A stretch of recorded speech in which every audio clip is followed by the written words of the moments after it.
Good evening and welcome to the LaRouche Organization Weekly Battle Report. Today is Wednesday, July 30th, 2025. I'm Michelle Aaron, your host. We are at a point of intense crisis and transition. A major tipping point may have been reached on the situation in Gaza, as the silence has been broken on the unfolding humanitarian catastrophe, the intentional policy of genocide by Israel that is taking place, with photos of starving and dying children provoking many to tears and to speak up. The taboo has been broken and the word genocide may now be used.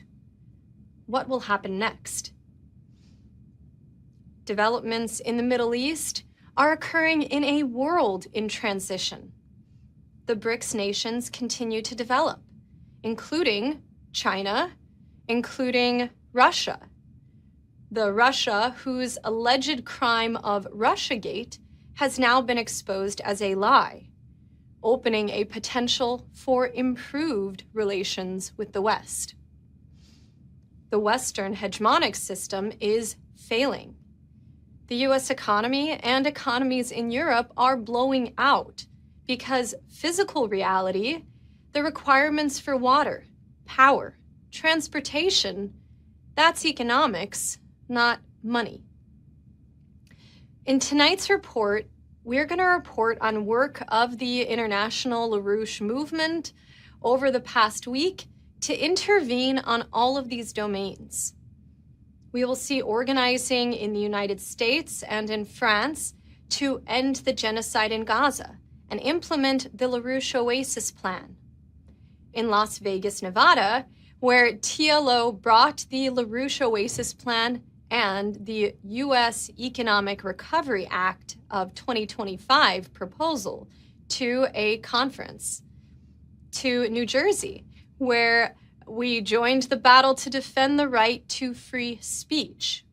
To China, where LaRouche organizers participated in a youth conference on the subject of peace. And to Italy, where our Claudio Celani has been on several highly viewed talk show programs this week. To the reports. On Monday and Tuesday of this week was a two-day conference at the United Nations on the subject of a two-state solution for Israel and Palestine. The LaRouche organization was on the streets of Manhattan near the conference, organizing in support of ending the genocide and encouraging the needed approach of the LaRouche Oasis Plan, because there will be no peace without development, massive water, energy, and other basic economic infrastructure. Let's go first to Chris Sayre, Vice President of the LaRouche organization, for an overview of the discussions they were having. This is Chris Sayre, reporting for the LaRouche organization in New York City by the United Nations. We're out here today with our message, Peace Through Development. We're getting out a palm card on the Oasis Plan. We're getting the message across that the basis for peace is going to be through economic development. Yes, we have to stop the genocide, we have to break the blockade right now, but we must quickly get shovels in the ground to build the great infrastructure projects that are going to create a future for little boys and girls from Palestine and little boys and girls from Israel that will be able to live together in developing the area and having human relations with each other. And that means that the genocide has to be stopped right now. Now, the fact that 1,000 rabbis have come out denouncing this genocidal policy is very important. We're beginning to see breaks in the Israeli population and in the Jewish population saying, not in our name, this genocide must stop. This is a dirty British geopolitical policy, and the United States should reclaim its independence in this 250th year of declaring our independence by breaking from British geopolitical policy and saying to the Israelis right now, not another penny for weapons or anything until this genocide stops. There's a conference today going on at the United Nations that was sponsored by France and Saudi Arabia, calling for a two-state solution. This obviously must happen, and the nations of the United Nations must act immediately to break the blockade, get food, water, medicine into these people. They are dying right now as we speak. Time is running out. So if you think that you're not responsible for this, you are, because your tax dollars and your government, your elected government, is participating in this. So come on out with us and join the demonstration and get our nation back on the right side of history. So thank you, Chris, for that taste of what some of the one-on-one discussions that we were having with people out there. Now let's go to Jason Ross, who gave this fantastic briefing over the microphone, including his explanation of what power does the United Nations have to intervene when the UN Security Council seems to veto so much of what is going on. It is not too late for Palestine. The United Nations is holding a conference today and tomorrow on the two-state solution. It's being called by France and by Saudi Arabia. You might wonder, what can the United Nations do? It's already voted to accept Palestine as a full member state. Most countries in the world have acknowledged Palestine as a state. Most countries in the world have made statements about the genocide being conducted by Israel against the Palestinian people. So what can the UN do? Well, I'll tell you, even though the United States is blocking the Security Council from taking any action, the General Assembly, under United for Peace, can use an emergency special session to make demands.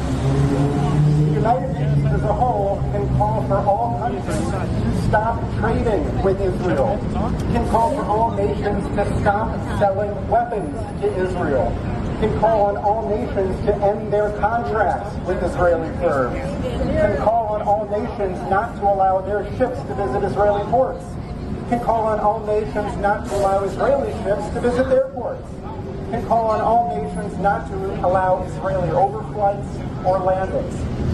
Those are all things the United Nations General Assembly has already done decades ago in the case of South Africa. Apartheid South Africa was opposed by the United Nations, and the General Assembly as a whole worked to make it clear that all countries had to stop supporting that government and to impose costs on it. We must impose costs on Israel. Making statements won't do anything.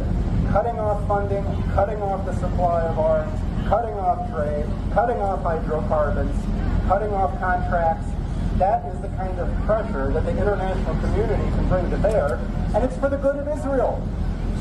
If Israel keeps up with what it's doing, it will be hated for generations. Is that a good thing for Israel? No. So support the Israelis who are making the same demands. Impose costs on Israel. The United Nations General Assembly must call for sanctions on Israel to stop the genocide in Gaza. So we have a few more photos from that deployment. Here you see a fun group photo. People smile. Oh, there's Jose Vega, congressional candidate in the Bronx. Lynn Speed. I see Diane Sayre was out there. I see Rachel, whole bunch of other people. Okay, here you see a whole bunch of people are stopping to talk, even though I'll tell you it was like 90, 100 degrees Fahrenheit out there. But people are having serious discussions, and you see other people walking by and seeing that these discussions are taking place, even if they don't stop.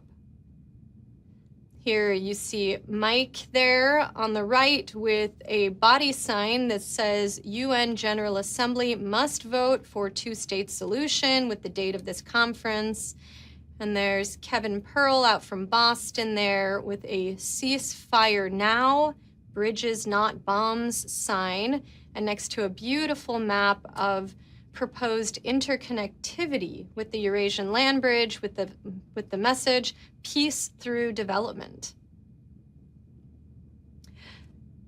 While They were out there in Manhattan.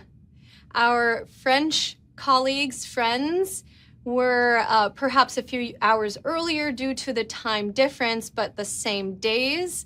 Our colleagues out there in France with the Solidarité et Progrès party were out on the streets to organize and to educate.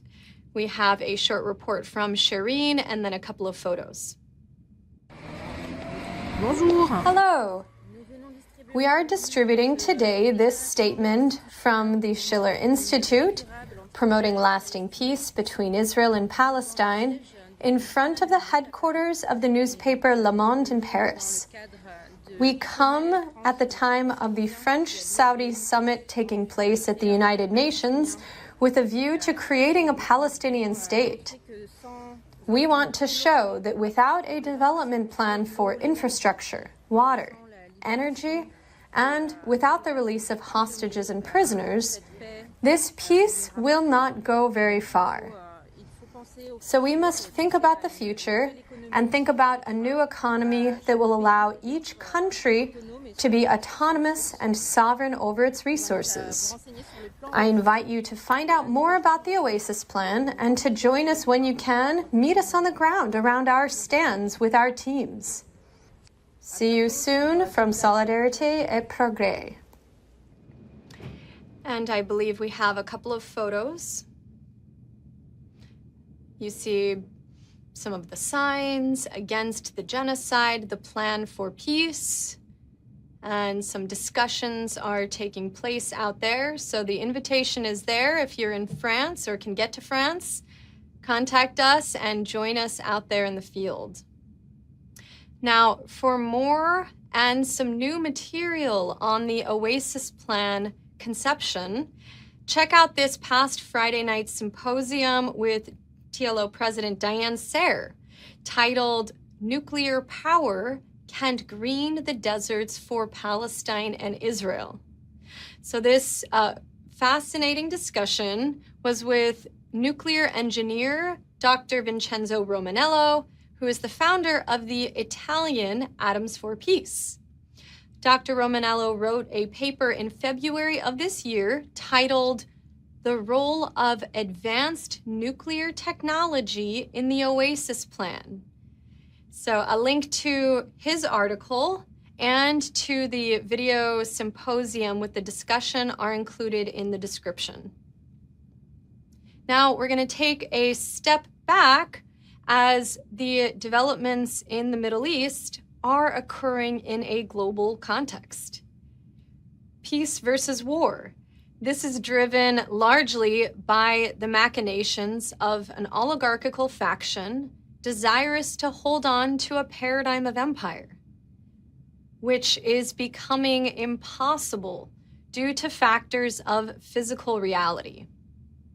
We're going to go to a few words from TLO President Diane Serre from this morning's update titled Reality versus Delusion, War and Genocide Won't Stop the Collapse, where she describes the absolute desperation and failure in the U.S. financial system.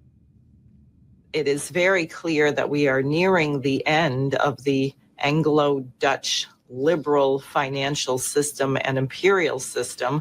The BRICS plus nations are on a development course that really cannot be stopped short of a thermonuclear war, which some people aren't ruling out. And there are a couple things that are going to bring it down, which is what I want to get to. One is the economy, the financial system per se. As people know, U.S. debt is already at a record high. It's now over $37 trillion. And it was just announced that the U.S. Treasury is going to have to actually borrow in the third quarter $1.007 trillion. Last quarter, it borrowed $500 billion, half as much, but that was already double what they projected. Now, Bloomberg says, don't worry about it. We were expecting this, crazily enough, right? But more serious for the volatility and instability is that most of the borrowing will be by the issuance of treasury bills, but of only up to 1 year. So the highest yield treasury bills are going to be those that are only 1 year in duration. This is very short term and very dangerous. Let me also say that part of the reason they claim for this is that the tariff revenue wasn't what it was expected. It was overestimated. The budget cuts were also overestimated. The revenue was underestimated. Spending was overestimated. In other words, it's completely incompetent because none of these people understand anything about economics. And then to top it off, apparently, or as Paul Gallagher, EIR's economics editor, said, perhaps no one had bothered to look at the low balance sheet in the Treasury General Fund at the start. Who knows? What most people don't understand today is that economics has nothing to do with money. It has to do with creating the physical conditions for a prosperous, happy, growing population with a higher standard of living from one generation to the next.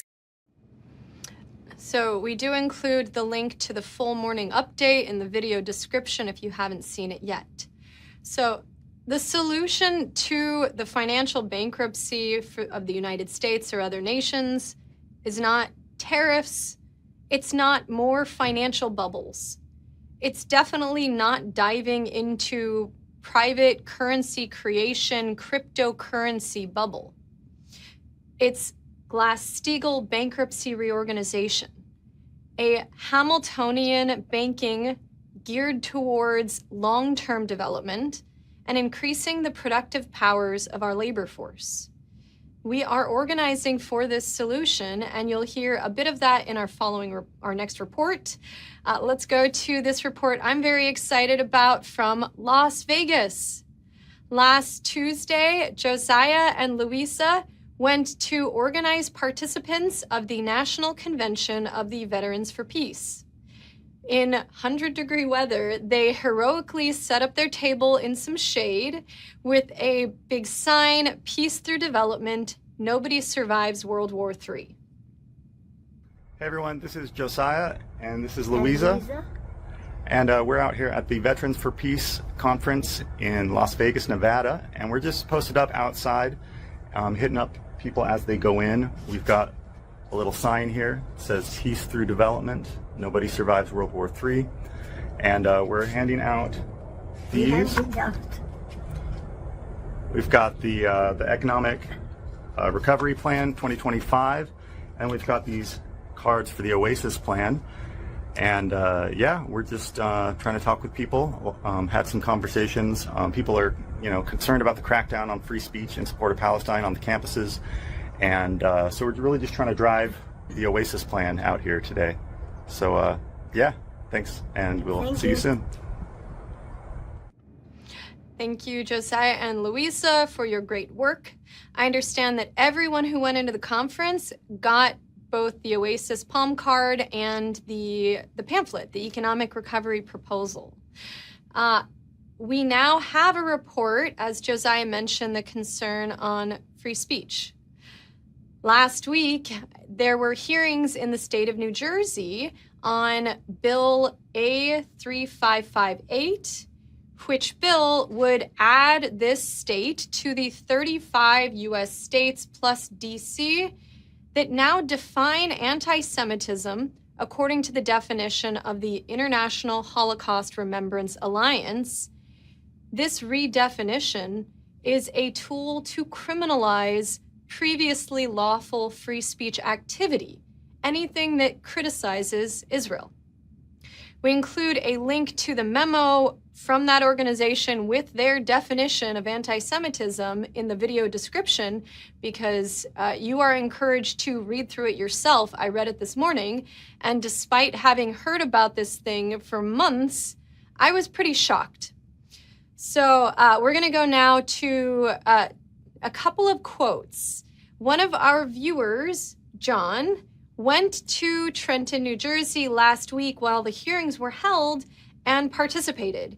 He spoke in the public comments section of the meeting, which meeting lasted over 8 hours. There were so many people concerned about this issue who showed up.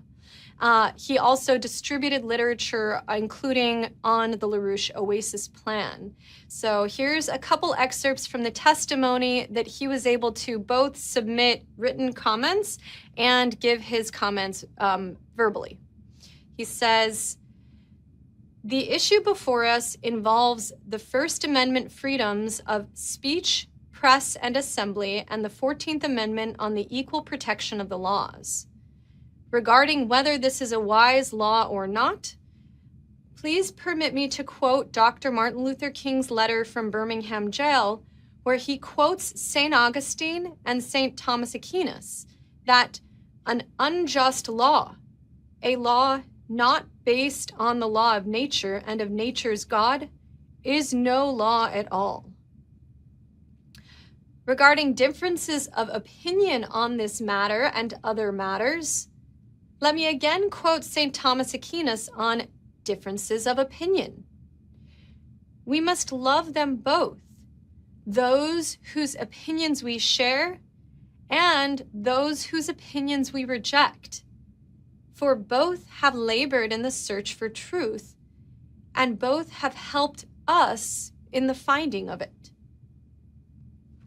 So this action that John took, going and participating in the public section of this hearing, is something everyone can do. Maybe at your city council, maybe Joe Jennings in Texas often does this at the Port Commission, the Houston Port Commission. Make your views heard. And please do, as John did, send in your reports to info@laroucheorganization.com. We now have some activity from Italy, where Claudio Celani has given 2 prominent discussions on programs this past week. On Saturday, July 26th, Celani was on the program Il Contesto of political analyst Giacomo Gabellini, which was watched by over 22,000 viewers as of this morning. The program, entitled Tulsi Gabbard, Obama Has Plotted a Coup d'etat, was a 42-minute interview focused on Russiagate and its implications. And Celani broadened the discussion. He explained that it is not so much about whether former President Barack Obama will end up in jail, although he deserves it, but on the implications of the truth about Russiagate, which was a plot to prevent a shift in U.S. foreign policy away from the geopolitical assault against Russia.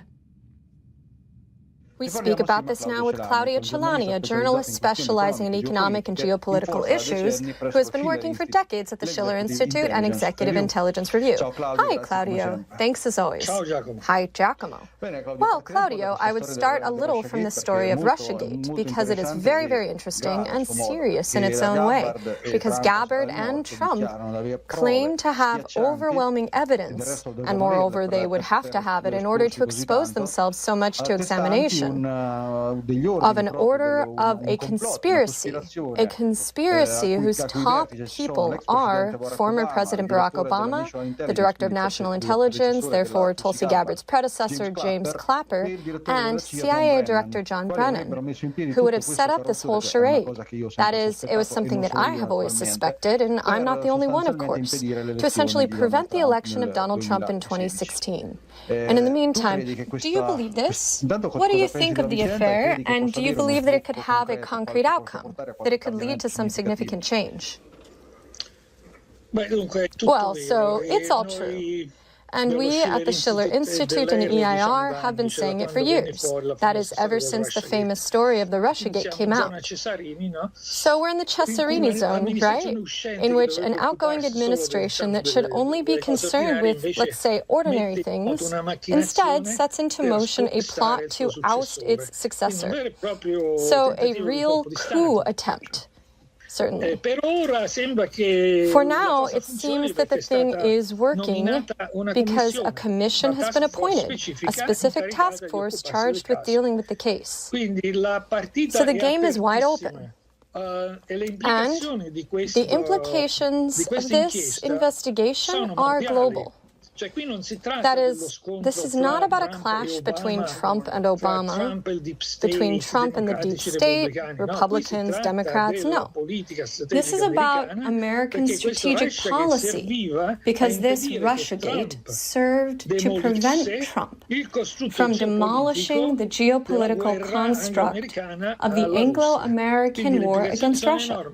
So the implications are enormous. So much so that the chairman of the Russian Federation Council has already commented by saying, well, if this is true, then all the decisions that were made on the basis of this presumption that we had interfered in the American elections, then all these things, starting with the sanctions against Russia, must be revoked. So the implications are strategic.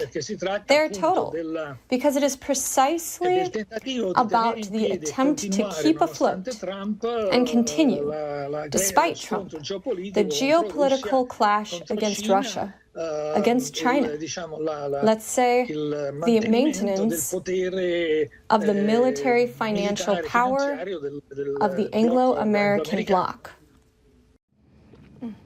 Thank you, Claudio. I think that's a very clear understanding you've presented on the context for Russiagate. Now, Celani was also invited onto the July 29th talk show of Dietro il Sipario, Behind the Theater Curtain, on Visione TV. The show was titled Lavrov, Russia is Fighting Against the Entire West. And the director of Visione TV is Francesco Toscano, a leader of the Democrazia Sovrana e Popolare party in Italy.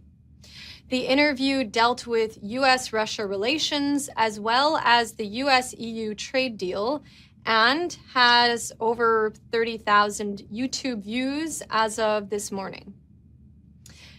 We now have a short report from China. Over the weekend, Anastasia Battle, who many of you know from her work as the co-founder and weekly moderator of the International Peace Coalition of the Schiller Institute, participated in a conference of youth leaders from around the world in China. The topic of the conference was peace, and they announced a World Youth Peace Initiative modeled on Chinese President Xi Jinping's 3 initiatives, which are Global Development, Security, and Civilization initiatives. So the photo that you see here was from a roundtable discussion where Anastasia spoke on the theme of peace and the dangers that AI can pose to peace. Wow. So these reports, which represent only a part of this week's work of the international LaRouche movement, have spanned activity from New York, France, Italy, New Jersey, and China. We addressed the urgent need to stop the genocide in Gaza, as well as the need for substantial development, including nuclear power, water, and transportation, as with the LaRouche Oasis Plan, to create permanent peace for the region. We brought this idea and the U.S. Economic Recovery Platform proposal of the LaRouche Organization to activists in the United States to offer development solutions. We continued to speak the truth about so-called Russiagate, but also identified that the target of Russiagate was never merely Trump. It was the threat to the Anglo-Dutch Empire of a good, productive relationship between the United States and Russia and China. And we continued collaboration with China through participation in a conference with a dialogue on peace among young people. So that was quite a review. And this coming week, get out there and organize. Send in your reports to info@laroucheorganization.com. If you haven't done so very, very recently, donate. We need your support. And thank you for tuning in. We'll see you next week.